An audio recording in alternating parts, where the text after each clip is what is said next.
नमस्कार दोस्तों, एक बार आप सभी का फिर से स्वागत है हमारे YouTube चैनल रियल टेक पर। दोस्तों, आज के वीडियो में हम लोग राजभाषा से संबंधित ऑब्जेक्टिव टाइप के क्वेश्चन आंसर पर चर्चा करेंगे। जैसा कि आप सभी जानते हैं कि रेल के अभी जितने भी डिपार्टमेंटल एग्ज़ाम हो रहे हैं उन सभी में, चाहे वो ग्रुप सी पद के लिए हो या ग्रुप बी पद के लिए हो, सभी में राजभाषा से संबंधित 10 प्रश्न अवश्य पूछे जाते हैं। तो इसी बात को ध्यान में रखते हुए हम लोग ये वीडियो बना रहे हैं और ये इस सीरीज़ का पहला वीडियो है। इसमें हम लोग JEE-CNW इंटरमीडिएट अप्रेंटिस कोटा के लिए कटिहार डिवीज़न में जो एग्ज़ाम हुआ उसी पर वीडियो बनाए हैं। ये एग्ज़ाम 21/8/2021 को संपन्न हुआ था और इसमें जो राजभाषा हिंदी के 10 प्रश्न पूछे गए थे वही नीचे दिए गए हैं। आइए इस पर हम लोग चर्चा करेंगे। तो सबसे पहला जो प्रश्न है, प्रश्न संख्या 101, how many chapters and articles are there in part 18 of the Indian constitution respectively. दोस्तों, इस प्रश्न के 4 आंसर यहाँ पर दिए हुए हैं और उसमें हमें ज्ञात करना है कि कौन सा आंसर सही है। प्रश्न हिंदी और अंग्रेजी दोनों ही माध्यम में दिए गए हैं और परीक्षार्थी अपने सुविधा के अनुसार उसका आंसर किसी एक भाषा में दे सकते हैं। हिंदी में है, भारतीय संविधान के भाग 18 में क्रमशः कितने अध्याय और लेख हैं। तो दोस्तों, इसका जो सही आंसर है ये है 4 और 9, यानी कि 4 चैप्टर है और 9 आर्टिकल है। दोस्तों, जैसा कि आप सभी जानते हैं कि भारतीय संविधान के अनुच्छेद 343 से लेके और अनुच्छेद 351 यानी 351 तक जो है राजभाषा के बारे में चर्चा किया गया है और 343 से 351 के बीच में कुल कितना हो गया, 9 हो गया। कुल अनुच्छेद का संख्या हो गया 9। तो यहाँ पर आप लोग 9 देख रहे हैं। तो इस एक्सप्लेनेशन के अनुसार जो है आप लोग आसानी से इसको याद रख सकते हैं। आइए अब हम लोग प्रश्न संख्या 102 पर विचार करते हैं। Which of the following statement are true. नीचे 4 स्टेटमेंट दिए गए हैं और इसमें पूछा जा रहा है कि चारों में से कौन सा स्टेटमेंट जो है वो सही है। तो चारों को हम लोग पढ़ते हैं, ठीक है, हिंदी में। दोस्तों, आइए हम लोग हिंदी में इसको पढ़ के आसानी से समझते हैं। पहला है, भारतीय राज्यों को राजभाषा नियम के अनुसार 3 क्षेत्रों में वर्गीकृत किया गया है। दोस्तों, भारतीय राज्यों को 3 क्षेत्र में, यानी कि ये सही है, क क्षेत्र में, ख क्षेत्र में और ग क्षेत्र में, इन 3 क्षेत्रों में बांटा गया है। तो ये जो है 1 नंबर सही ऑप्शन हो गया। उसके बाद हम लोग दूसरा ऑप्शन पर विचार करते हैं। क्षेत्र क में 9 राज्य हैं। क्षेत्र जितने भी हिंदी भाषी राज्य हैं वो क्षेत्र क में ही आते हैं और भारत के 9 राज्य जो है वो क क्षेत्र के राज्य हैं। तो ये ऑप्शन भी सही है। ये राज्य मुख्य रूप से उत्तर भारत के राज्य हैं जो हिंदी भाषी राज्य हैं।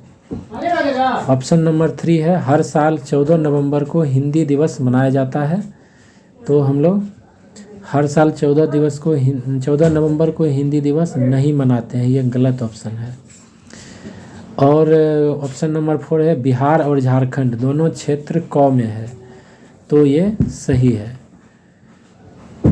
ठीक है। तो अब यहाँ पर 4 ऑप्शन दिए गए हैं और हमें देखना है कि कौन सा सत्य है। दोस्तों, 3 नंबर का जो ऑप्शन है ये फॉल्स है। तो जिसमें भी 3 रहेगा वो गलत हो जाएगा। जैसे ये गलत है और इसमें 3 है तो ये भी गलत हो जाएगा और सभी सत्य नहीं है तो ये भी गलत हो जाएगा। यानी आपका सही आंसर हो गया बी, यानी कि 1, 2 और 4 सत्य है। ये 3 ही सही है बिल्कुल और बाकी जो है वो गलत है।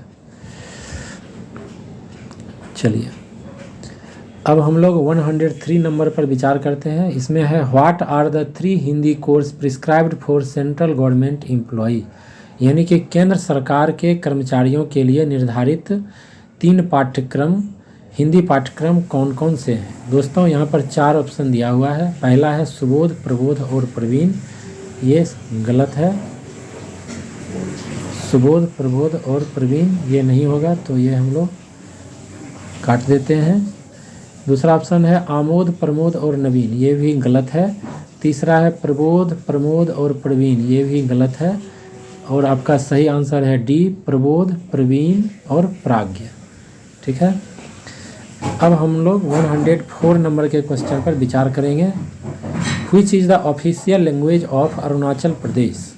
यानी कि अरुणाचल प्रदेश की आधिकारिक भाषा कौन सी है? दोस्तों यहाँ पर 4 ऑप्शन दिया हुआ है, अंग्रेजी, हिंदी, मोनपा और खांटी। तो इसका जो सही उत्तर है वो है ए, अंग्रेजी। चलिए हम लोग अगले प्रश्न पर चलते हैं। अगला प्रश्न है प्रश्न संख्या 105।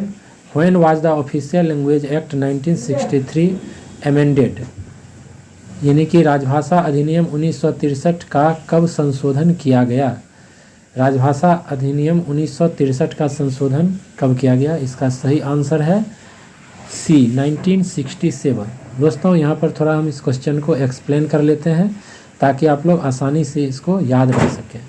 तो इसमें हम लोग सबसे पहले जानते हैं कि राजभाषा अधिनियम 1963 यानी कि ये 1963 ईस्वी में बना और ये लागू कब हुआ था? तो ये लागू हुआ 1965 ईस्वी में, 1965 में ये लागू हुआ और इसमें पहला संशोधन हुआ बनने के 2 साल के बाद, यानी कि 1967 ईस्वी में इसमें पहला संशोधन हुआ था। तो इसको हमको याद रखना है। दोस्तों ये वीडियो आप हमारे YouTube चैनल रियल टेक पर देख रहे हैं। हम लोग रेल से संबंधित इसी प्रकार के बहुत सारे इन्फॉर्मेटिव वीडियो बनाए हैं और आगे भी बनाते रहेंगे। तो इसलिए अभी तक आप हमारे चैनल पर नए हैं तो जल्द से जल्द इस चैनल को सब्सक्राइब करें और बेल आइकन को ज़रूर प्रेस करें ताकि हम लोग जो भी नए वीडियो डालेंगे उसका इन्फॉर्मेशन सबसे पहले आपको मिल सके। और वीडियो अच्छा लगा तो प्लीज़ इस पर कमेंट और लाइक ज़रूर करें। आइए अब हम लोग क्वेश्चन नंबर 106 पर चर्चा करेंगे। दोस्तों 106 नंबर का क्वेश्चन है, when was official language rule first passed and then amended respectively? यानी कि राजभाषा नियम क्रमशः पहली बार कब पारित किया गया और फिर कब संशोधित किया गया? दोस्तों राजभाषा अधिनियम और राजभाषा नियम दोनों अलग अलग है। सबसे पहले इस बात को ध्यान में रखना है। तो राजभाषा नियम 1976 पहली बार पारित हुआ 1976 में, 1976 में, और इसमें पारित होने के 11 वर्ष के बाद पहला संशोधन हुआ 11 ईयर के बाद, यानी 1987 ईस्वी में पहला संशोधन हुआ था। इसको हम लोगों को याद रखना है।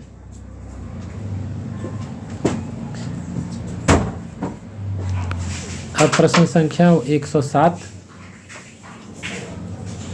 Following are the names of state, union territories and respective region as per official language act? दोस्तों ऑफिशियल लैंग्वेज एक्ट के अनुसार संपूर्ण भारतवर्ष को 3 क्षेत्रों में बांटा गया है, यानी क क्षेत्र, ख क्षेत्र और ग क्षेत्र, और उसी को हम लोग इंग्लिश में ए, बी और सी क्षेत्र बोलते हैं। तो यहाँ पर कुछ राज्य और केंद्र शासित प्रदेश दिए गए हैं, उसके सामने में उसका क्षेत्र का नाम दिया गया है। हम लोग को विचार करना है कि ये सही है कि नहीं है। तो आइए हम लोग पहला जो है 107 का जो पहला है उत्तर प्रदेश ए रीजन। तो उत्तर प्रदेश ए रीजन में है, ये सही है। दिल्ली ए रीजन में ये भी सही है। महाराष्ट्र बी रीजन में ये भी सही है और पंजाब बी रीजन में ये भी सही है।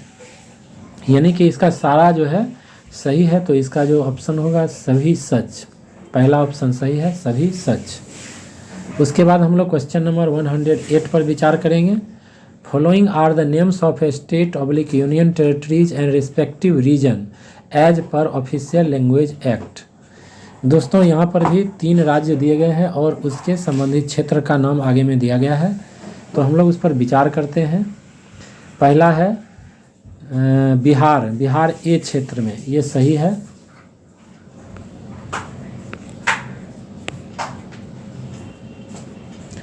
बिहार जो है वो ए क्षेत्र में है, ये सही है। असम है सी क्षेत्र में, वो भी सही है। पश्चिम बंगाल है सी क्षेत्र में, ये भी सही है। तो इसका तीनों ऑप्शन सही है। तो हमारा जो आंसर है वो अब हम देखते हैं नीचे में ऑप्शन के अनुसार क्या होगा। तो इसका जो आंसर होगा सभी सत्य है। इसमें सभी आंसर जो है वो सही है। अब हम लोग क्वेश्चन नंबर 109 पर विचार करेंगे। Which ministry takes important decisions pertaining to the official language? Official यानी कि कौन सा मंत्रालय राजभाषा से संबंधित महत्वपूर्ण निर्णय लेता है? तो दोस्तों यहाँ पर 4 मंत्रालय का नाम दिया गया है और जो सही आंसर है वह है गृह मंत्रालय। यानी कि सही आंसर हो गया ए, गृह मंत्रालय, मिनिस्ट्री ऑफ होम अफेयर्स, यही सही आंसर है। अब हम इस वीडियो के लास्ट क्वेश्चन पर चर्चा करेंगे। लास्ट क्वेश्चन क्या है? तमिलनाडु और उड़ीसा राजभाषा अधिनियम के अनुसार किस क्षेत्र से संबंधित है? यानी 3 क्षेत्र में से किस क्षेत्र में ये आते हैं? तो ये आते हैं सी क्षेत्र में। तो दोस्तों यही था आज का वीडियो। इसमें हम लोग जो है राजभाषा से संबंधित 10 प्रश्न पर चर्चा किए। हम आशा करते हैं कि आपको हमारा ये वीडियो अच्छा लगा होगा। दोस्तों यदि अभी तक आप हमारे चैनल पर नए हैं तो इस चैनल रियलटेक को जल्द से जल्द सब्सक्राइब करें, और वीडियो आपको अच्छा लगा हो तो आप चैनल पर जाके इस पर लाइक और कमेंट ज़रूर करें। दोस्तों हम लोग इसी प्रकार से जो अलग अलग एग्ज़ाम में राजभाषा से संबंधित प्रश्न पूछे गए हैं उसी पर वीडियो बनाएंगे, तो आप लोग इस वीडियो को ज़रूर देखिएगा। आप सभी का बहुत बहुत धन्यवाद।